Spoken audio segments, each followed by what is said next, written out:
Hey guys, TheRick here, bringing you another one-on-one with TheRick. And today's guest is my first saltwater channel that I want to introduce to you guys. Some of you guys probably have already seen his channel. It's one of the best saltwater channels out there in my opinion. He's none other than Thomas Brown. Glad to have you on the show, man. So let's get started with the questions. My first one, everyone gets this. How long have you been in the hobby and what do you love most about it? Hey Rick, well before I answer that question, I just wanted to say thank you so much for inviting me onto your show. Now, how long have I been in the hobby? Well, I've been in the hobby for about 7 to 8 years, and that's, freshwater and saltwater combined. What I love most about the aquarium hobby, there's not really one thing. I love the community, how people are always willing to help one another. I also love corals. Of course, I mean, they're beautiful, the way they grow from just little frags to how they have polyp extension. I love the fish, especially saltwater fish, how they all have different personalities. The equipment, I love the equipment, just, different equipment on your tank, different lightings, and how different types of lighting affect your tank in different ways. There's just so much that I love about this hobby. I think it's great, and that's why I call it the ultimate hobby. Now, what are some tips you would give guys who want to try saltwater fish tanks? Anyone who is starting a saltwater tank, I say do your research. So many people fail in the saltwater hobby because they're not patient and they don't do research.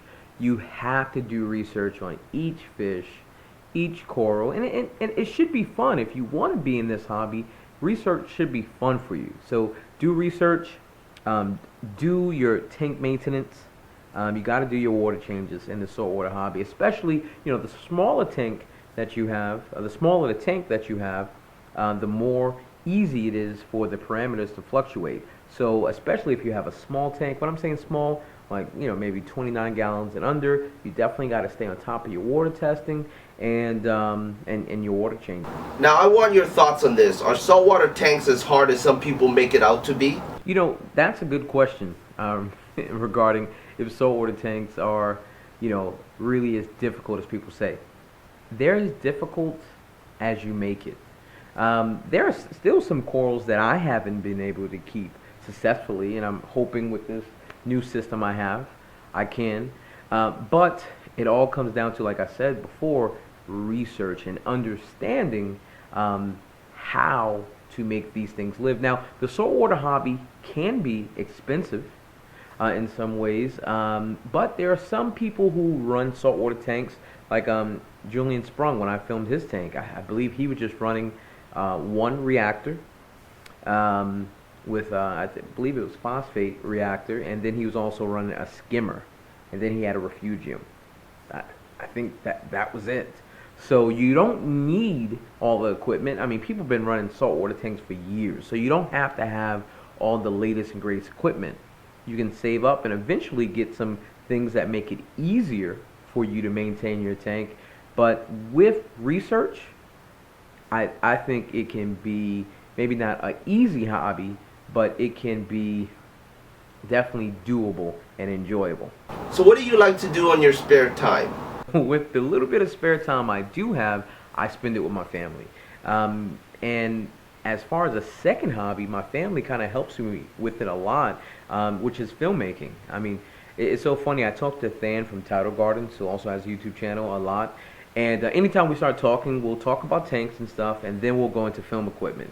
I just love the latest and greatest, lenses, microphones, sliders, anything with film equipment I love. So I mean, I would put the filmmaking hobby and the aquarium hobby on the same level for me. I mean, it's what I went to school for. I have a bachelor's and master's in filmmaking and TV production. So I just love everything about filmmaking, and that's what I brought to my channel. So that's probably my biggest hobby. Sorry, that's my biggest hobby. And then I play video games, Xbox. For my followers who know me, they know I brag all the time about Call of Duty, all right, and how I'm the best in the world at Call of Duty. I always, put screenshots of all my stats. So if you guys want to challenge me, On the Xbox One, my gamer tag is Thomas Vision INC, and then you guys can see for yourself. But yeah, so video games would be, I guess, second place to filmmaking and the aquarium hobby. I want to know, what are some of your favorite fish and corals? But when it comes to my favorite fish and corals, I have to start with the fish that got me into the saltwater hobby, the Niger triggerfish. And my wife got in the hobby at the same time as me, and so we just loved that fish. We just loved it, and we just had to get a tank. The Niger triggerfish, I haven't had one probably for about 4 years, 4 or 5 years ago, and that was a triggerfish tank. My second fish that I love are Anthias. Anthias and green damsels, and I think the reason why I like those fish, I like fish that school together. And so green damsels, even though a lot of people don't like damsels sometimes because as they get older they can get more aggressive and start bullying other fish, but I love green damsels and I've never had a problem with them. And then Anthias, a lot of people, or some people, stay away from Anthias because some people don't have a high success rate with them, but Anthias have very fast metabolisms. So if you just keep them fed, they tend to do very well. And they are, I'd say, the punks, of the fish world. So you definitely don't want to have aggressive fish with Anthias because they will get bullied.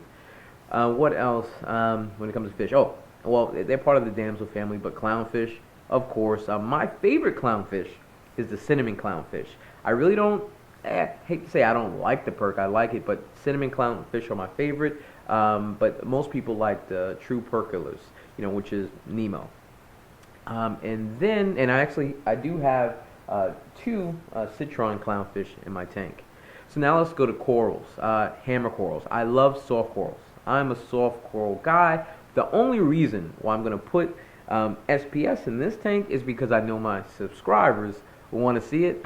And plus, it will also show if the equipment works, because SPS for some people are really hard to care for. But soft corals are really easy, and then I like the flow. That's my favorite thing. I want to see corals move in the water. And so I think that's why I like soft corals. So I said hammer corals, one of my favorite, frog spawn, which I have in there right now, a frog spawn. What else? Oh, I love scolies. Scolies, I like acans.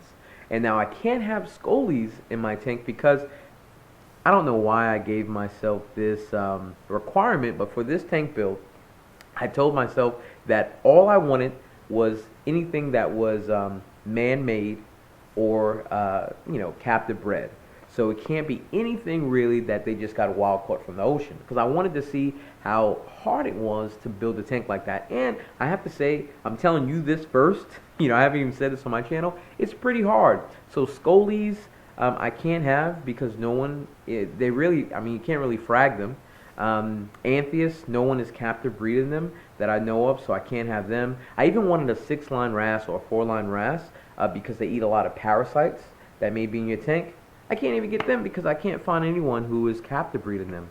So I hope that as our hobby progresses, there is a lot more captive breeding in the hobby. So people like me who want to just go captive bred, it was, like I said, it was really an experiment. We can get more captive bred fish.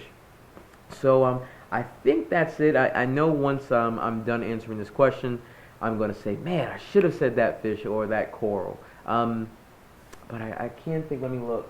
And finally, are there any plans, projects, or series coming to your channel in the near future? Well, like you, I try to stay busy.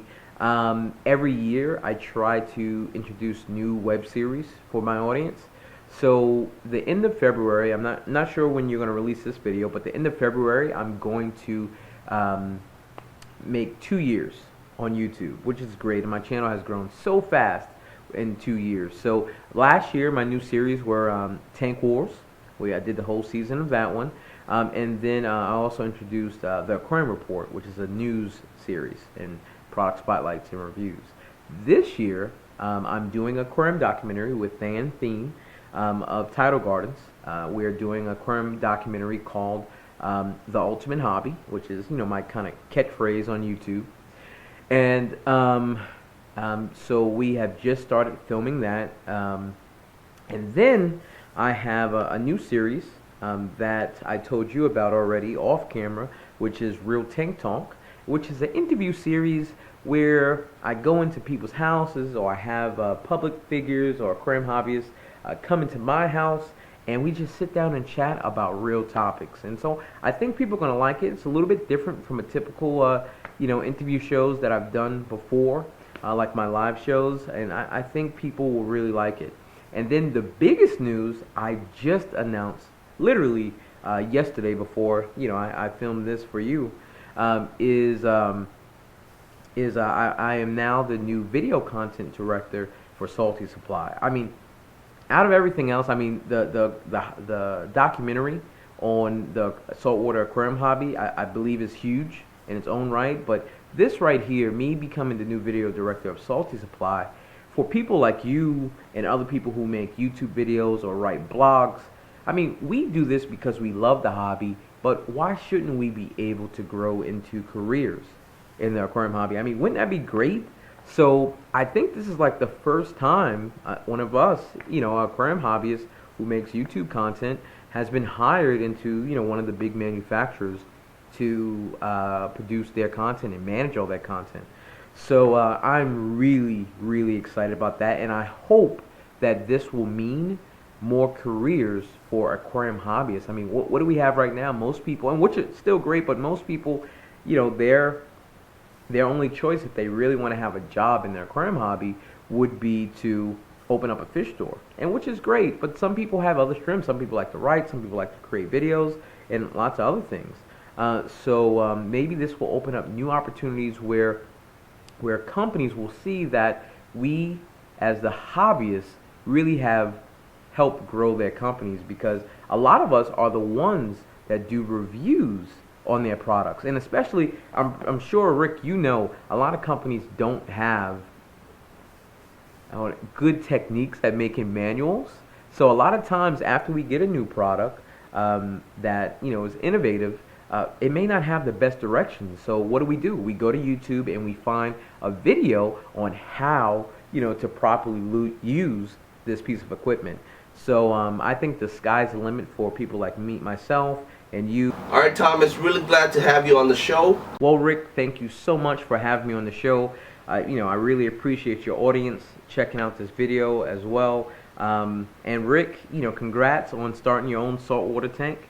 Really proud of you. Your tank looks great. I hope to stay involved and keep watching all your new updates on your saltwater tank. And hey, if you don't mind, I'll say my little catchphrase. This is the ultimate hobby. Alright guys, it's been another one-on-one with the Rick. If you have any suggestions on who you want to see on this series, please leave it in the comments below. And as always, rate, comment, and subscribe. Thanks for watching.